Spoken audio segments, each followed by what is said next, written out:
comparison of trait perspective and a psychoanalytic perspective. The character of a human being is one of those things that always has an interest in humanity. Many attempts have been made to explain human behavior and how its formation and factors, such as environment, genetics, and situation, influence it. These attempts have created personality psychology that includes many theories, perspectives, and schools.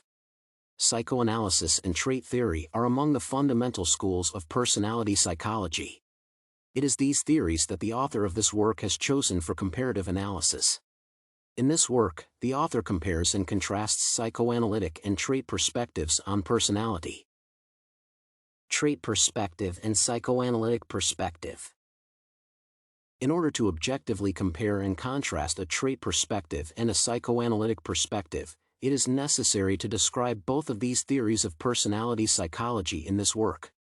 Buss and Larsen consider the trait perspective as part of the dispositional domain. According to Jarvis and Okami, the trait perspective on personality can be described as a theory of personality based on the notion of traits, relatively stable personality characteristics, attributes, and motivations that can be commonly captured in adjectives. There are two major categories that are used to describe personality in the trait perspective, namely traits and states. Traits are those characteristics, which are stable and permanent, and states are used to describe unstable and situational characteristics. According to Buss and Larsen, the psychoanalytic perspective belongs to the intrapsychic domain. Proponents of psychoanalytic theory use concepts such as ID, ego, superego, and defense mechanisms, which are formed and changed by childhood and adulthood.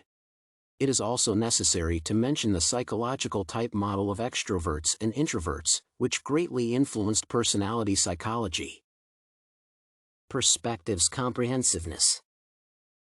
Proponents of trait perspective see the intersections of person and situation as both the core of personality and trait theory. The interpretation of these intersections created the concept of trait situation behavior profiles. Jarvis and Okami argue that trait situation behavior profiles are organized, integrated, and relatively enduring, fulfilling our definition of personality. However, there are two things that weaken the explanatory power of traits theory. One of these is that the trait simultaneously means a set of behavior patterns and as an underlying mental structure, which is a contradiction. The second thing is that the trait perspective cannot explain all aspects of the personality and only specializes in certain elements. There is a concept of pluralism of schools that exists in psychoanalysis. It provides mutability of theories and adaptability of ideas and, therefore, enhances explanatory power. Nevertheless, according to Eagle, each school associated with its training institutes and its own ideology tries to explain not only certain aspects of the personality but the whole personality. It gives rise to interpretational contradictions and makes theories narrowly focused. The author of this work believes that the psychoanalytic perspective is more comprehensive because its major concepts do not contradict themselves, unlike traits in the trait theory. Perspective's heuristic value.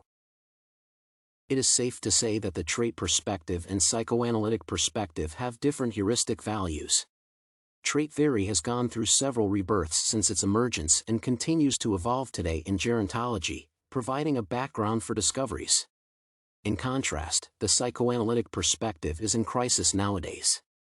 It is due to the marginalization of the discipline by the scientific community and the negative attitude of the psychoanalytic community toward research and empirical practices.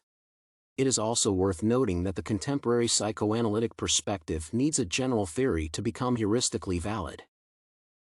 Perspectives' testability and applicability.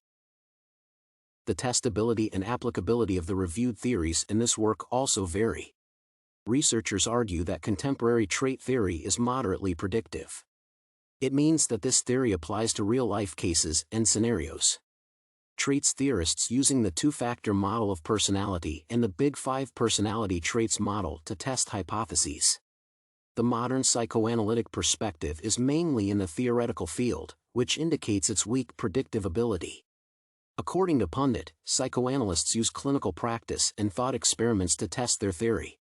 Weak predictability and the negative attitude of psychoanalytic theorists towards empirical research, which was mentioned above, suggest that the psychoanalytic perspective is less applicable in real life than traits. Conclusion.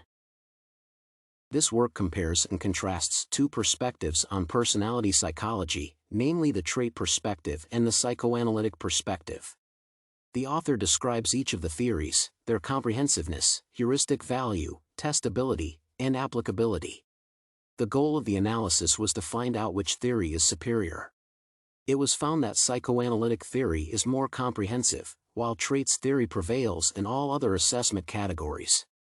The author of this work believes that, based on the results of the analysis, traits theory is the superior one, even despite its significant lexical and conceptual contradictions. It is noteworthy to mention that 6 academic sources supported this paper.